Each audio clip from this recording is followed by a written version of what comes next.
Starting. Hello and welcome to the SEO, SEM, and SMM podcast with First Click Inc.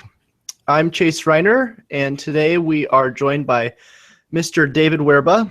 David is an expert podcast producer and also an amazing web developer. Thank you. He's knowledgeable. He's knowledgeable about SEO and social media marketing, and he also had one of the top websites back in the day. David, why don't you fill in the blanks? That's it, man. I need more accolades. I want you to list like everything I've ever done. No. Yeah, I had one of my first sites in 2003. We reached the top 200 in world traffic, and that was the website for my marketing newsletter, and it was terrible. It was worse than Craigslist in terms of how it looked. It was just total amateur, but everything that was built around it was the strength. So yeah. Now was this just off of link building, or what did you? Oh man, God, it was such a different world back then. Yeah, like I just networked my arse off to kind of just build the buzz leading up to it, and I did that for 4 or 5 months, and that was just kind of spent a lot of time in forums, like in the dark shadows of all the forums, and just making connections with people. We didn't have the tools we have today. It was really, really hard work. It was different times back then. Oh man, it's like the Stone Age. So do you want to tell the viewers or the listeners what we're going to be talking about today? Yeah, I want to talk about A/B testing, because I've seen this, people kind of get lost on this for almost 15 years. That's how long I've been working online, and so I'm just going to give an example, and then I'm sure you're going to want to apply it to different things. So let's just do like Twitter. There's thousands of articles, like top 10 ways to do this, top 5 ways to do this. And one of them is how many action links to put in your feed in Twitter. It's like, people teach others how to build their following. Then once you do that, it's for a purpose. So if you have a coaching business or any type of business or product or a service, then the question is, how often do you put a link to that service in your feed? Like, what's the proper ratio, right? Right. Now, it's just endless how many articles are out there telling you what you should do, right? Right. So what's crazy is that I'll talk to people and they'll follow that one plan. It's like, yeah, you want to do 4 out of 10 posts will be your link to your service. And so they do it, and then they get really bad stats, and then they quit. Mm-hmm. And that's it. And it's like, okay, so maybe someone else wrote an article. You should do every link. You should put some type of action in there to get them to your site. Every single update you put in Twitter should be about your business. And that's like way too spammy, but people will try it, and then they don't get the response they want, and then they quit. Yeah. It's what I'm getting to is it's you're not going to find there is no perfect answer out there in some blog article. And that's why you got to A/B test. Right. You have to test it out for a month, doing, making maybe 1 out of 20 posts is, a link to your business or a product or service, and then see what type of sales and new customers you get, because the perception is going to be that you have more evergreen, original, real content that you're talking about in your feed, and then you kind of slip in your service a little more subtly. And then the next month you get more aggressive with it, and you do 5 out of 10 posts are about your business. And then after the 2 months, you track these links, the people, where they came from, and see what type of orders or new clients that you get from that. and whatever one's better, you go closer to that. Like it's just common sense. It's so simple, but I see so many people just don't get that. They're not willing to just do a simple A/B test like that. And that's what it is. Right. It's that simple. Like that's an A/B test. I mean, yeah. I mean, I think a lot of people don't really take the time either to learn how to promote themselves. So what they do is they just go, well, what I see on social media is that a lot of people are promoting themselves, so that's what I'm going to do. But they don't see all the hard work that goes into all of the posts that probably weren't as popular or maybe didn't get promoted through a Facebook boost or whatever. right. And that kind of created their following, which led up to now to the point where they can promote their posts. And I was talking to Aaron in the last podcast about Facebook, and we were talking about ways to become successful on Facebook, and we were discussing the 80-20 rule. So 80% promote, 80% valuable information, things that people want to see, and then 20% promotion through your own products. And that makes sense, and that's a good place to start. But my point is that there's no way for you to know that that's the best way until you try another way. Right. And there's nothing wrong with tweaking it and trying it another way, because there is no one perfect solution for every single human on the planet.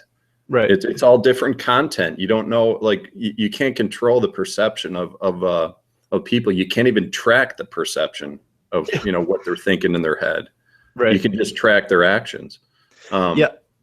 So here's the lead in. So I know you already do stuff like this with your SEO work, but do you even call it that? Do you even like say, yeah, I'm A/B testing today? You probably call it something else. Well, sometimes I call it conversion rate optimization. Sometimes it's A/B testing.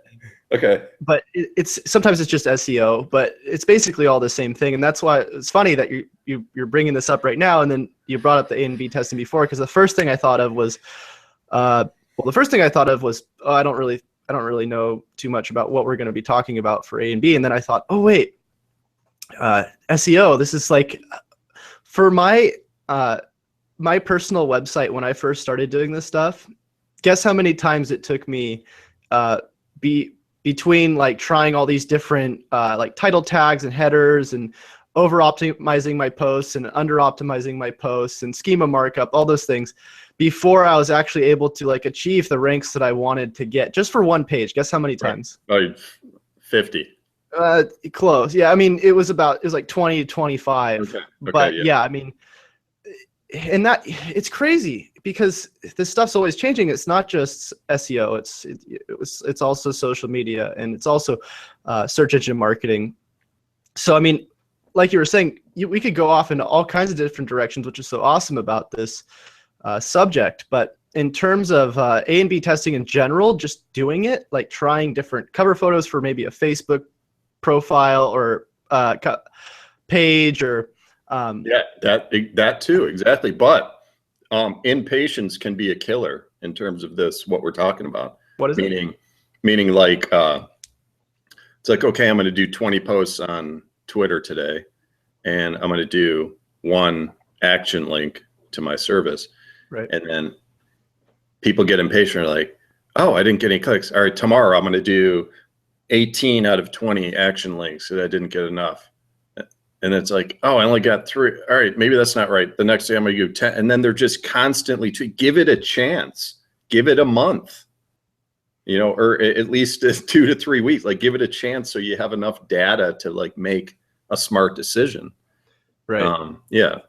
And then what can happen too, David, is that people might be the exact opposite, where they're doing A and B testing to the point where they're not even getting things done because they're changing things way too much. Like A and B testing should be like a little change and then you wait, or where there's some people out there, I'm sure, that pretty much just changed their whole, marketing plan. This marketing plan is not working, so we're going to try this other one. Yeah. It's like you were saying earlier, social media. Insanity. Yeah, analysis paralysis. Yeah, it's yeah. You gotta give it the respect, give it the time, to prove whether it's right or wrong. Right. Be consistent, right? Absolutely. Like, you have to be relentless these days on the internet to really make some progress unless you're like already very well known or already a thought leader in the industry, or you have some sort of product that people automatically already love. But if you're just a person who's trying to do like what everyone else is doing, like for instance SEO, I mean not everyone's doing that, but there's a good amount of people doing it. You have to have something that makes you unique. And generally, if you're trying very hard and you're passionate about what you do, and you stay consistent with what you're doing, for instance, like starting a podcast or starting a YouTube series, or whatever you're doing, you're generally going to start creating some sort of personality for yourself on the way. Don't you think so? Absolutely. Yeah. Yeah. You're creating your identity. Absolutely. That's why it was so important for me when I started this podcast, was just to start doing it, because I feel like most of the time people will do too much of the planning and then not enough of the doing, right? Mm-hmm. What are your thoughts on that, David? I would just want to build on that. It's like people, I think they'll get the concept. So what I wanted to add to like A/B testing is that's the concept. So the tracking is super important as well, because if you're not tracking it, then you're not getting the proper data, to go in the right direction or make the right decisions. And that, honestly, if you have a website, like for a WordPress plugin like Pretty Link, where you could just create tracking links, it takes 10 seconds, like literally. It's like totally user friendly. And so every time you put like a service, coaching, whatever your thing is, you put a tracking link on it so that you know where the people came from. Or you can also track through like Google Analytics so that they came from Twitter. But yeah, like it's just as important to me in terms of this concept is the tracking, because if you take that out, then you're trying to cut a corner. Right. And it's not rocket science, this stuff. These are things that you can do really fast. So yeah. But yeah, I can give you like an example of something I'm doing right now, which is a project that is tied to the podcasting ecosystem in a sense, because I know you wanted to talk about that. So I did a Music Forte podcast, 4 or 5 years ago. I'm producing The Fundamental Escape, which is about spirituality. I'm also doing an indie music podcast right now. And I'm working with a foundation, and we're kind of doing some like outreach, like advertising outreach. And we've been kind of putting like verbal ads and links and summaries, with different podcasts. And I'm tracking the traffic that comes from that to the website in comparison to the other traffic that already comes to the site. Right. So what I've been able to see in the past, month and a half is that the people coming from the podcasts they spend the most time on the website per visit. It's the lowest bounce rate, which is a big plus. That's what you want. And it's just like blowing away the statistics of the average visitor to the site, right? So what that tells me is like that's how I make decisions, like moving forward, and where to spend money or time on things. I don't like guessing. I like doing like short tests like this, so to speak. And it is somewhat of an A/B test. We're testing podcasts against no podcast, or podcasts here's a question. Again. Yeah. So through the A and B. Last thing I was gonna say, Chase, is that so now we're gonna reach out to more podcasts. I mean, that's the answer. It's like clear as day. It's like indisputable. So you've noticed through the A and B testing that you've been doing that you have a higher engaging audience, right, through podcasting. And that's good, because some people might get a higher engaging audience through maybe like a Pinterest or through a blog or a YouTube channel. But in general, would you say that, and this is kind of, I already have my opinion on this, but what would you say that like maybe the video and audio type of industry right now is more likely to provide a higher engaging audience than maybe one from like a blog post or you know where I'm at, just where like the point I'm at in my career is like, I don't care. I don't care what anyone says. Yeah. It means nothing to me. Like I'll listen. It's like, oh, you got to do this. This is the perfect solution. Mm-hmm. I'm not going to put all my eggs in that basket. I'm like, if it's compelling enough, then I'll try it. Right. And then I'll track it for a month or two at tops, but usually around a month. And I let the stats and the analytics give me the answers. That's how I make decisions. And right. that's the smartest thing to do, in my opinion. Mm-hmm. So yeah, like you said, like what if Pinterest brings the like highest engaging audience and you also market with a podcast? And if Pinterest is beating the podcast, great. I'm like, what I'm trying to say today is like podcasts aren't the answer for everybody. Right. I think they're at the absolute least something to try because I've seen only good statistics from it.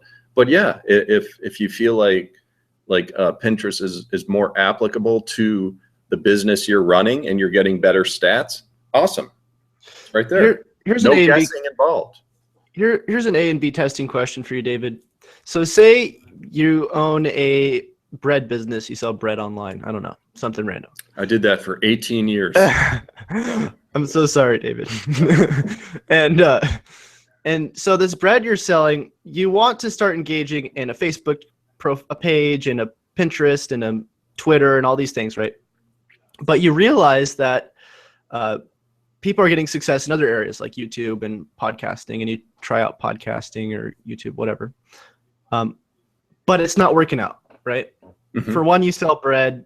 For two, you're not that interesting. I mean, I'm not, this is theoretical. You're actually an interesting person. I'm just saying. Well, thank you, Chase. I appreciate that. But I'm saying like it's hard to be interesting about bread. But I've seen things like on YouTube where people make things interesting, right? Like the guy who made 150 episodes of him drinking a bottle of water, and he got a bunch of following, just through drinking water every episode. So you can be creative with all these things, right? But here's the question: when do you stop? Right? Do you just keep going forever, or do you keep testing these things until you become successful, right? Because there's so much time you can spend on all these different platforms. Yeah, I mean, the examples you're bringing up are starting to kind of fall into the artistic realm because it's like, from a business standpoint, it sounds like such a terrible idea, but if it's so weird and so unique, it can actually work if you commit to it. I mean, 150 videos about just drinking about it. It's like, wow, that's ridiculous. But you didn't give up. I mean, the social media guy at Dasani is just like, why didn't I think of that? Yeah. Yeah. No, a product placement. He can start getting sponsors of the label of the bottle of water he's drinking. Yeah. That's funny. Never heard of that one. But do you have an opinion on that, David? Like when do you stop like trying in terms of social media, or do you keep trying? Oh, I can't think of a reason why you'd ever just stop unless you closed your business. I mean, you have to keep going. You have to keep moving. You have to just like keep taking steps forward. And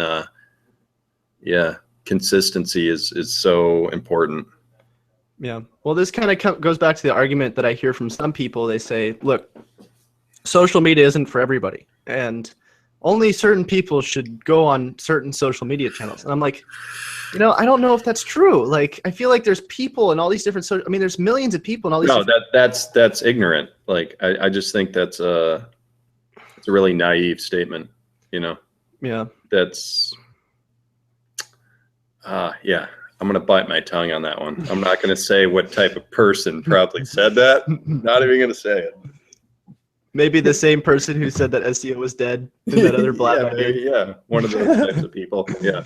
if the type of person that if they don't understand it, they bash it. Right. Yeah, that's just a weak stance. But so, David, just some takeaways because we don't want to make this podcast too long, but yeah, I got some bread in the oven right now. I hope I just didn't hurt somebody's ears. What would be some like things that you would I mean, you could recommend this for podcasting or really just anything, but right now off the top of your head, what would be some things that you could recommend people just to start kind of doing right now? I mean, analytics would be one, right? Start looking at your analytics, but what would you start? Yeah, like if without knowing what type of business it was, yeah, I would start looking into it because analytics is a type of thing, like we've talked about, we both use SEMrush for SEO, and like Google Analytics is just a gold standard because they dominate the search engines. Like the first day you look at it, you will kind of get a real rudimentary understanding just of kind of what's going on. It's like you see how much traffic is going on, but there's so many different sections to it where you can fine tune it and break it down to the point where you know what browser they're on, what city the visitor's in, if they're on the site right now. We've talked about heat maps, like what section of the website people are like migrating towards and clicking the most. And then if you're getting into SEO, how can you do SEO without analytics? I don't, maybe like if you work in SEO like your whole career, like you, Chase, when you're 50, maybe you can do without analytics because you've like basically mastered all aspects of it, and like you can basically know the volume of a keyword without looking it up. Yeah. Yeah, because I kind of know that sometimes, but if you're just starting, just play around with it. I mean, and it's really cool when you see like the story unfold of the new direction you need to take just based on the stats. There's no opinions in analytics. That's what I love. There's no like all these talking heads saying do this, no, do this, no, that's wrong, that's right. It's like there is no, it's just that's it. Except for referral traffic. Yeah, but I mean, you'll know where it's coming from. I mean, yeah. So there's value there, but yeah. So yeah, the bread's done, Chase. I got to. Well, some great tips from David. If you guys have any other questions about some things you can use for cross-checking, like David says, I do use a lot of different analytics tools, and you can find all of those out in, I think, podcast number 2, where I talk about, I think, the top 10 tools I use. Oh, cool. Perfect. So check out that podcast. And David, if they want to get a little spiritual with you, where do they go? Oh, where should I send them? Like losing track of all my sites right now. You know what? I'm going to go strangehuman.com. Strangehuman.com. And they'll figure out the rest. All right. Well, and if you're interested in some SEO help, go to firstclickinc.com. And that's it for today. Thanks for Chase, joining us. always a pleasure, man. Nice talking with you. You too. All right, everyone. We'll see you next time.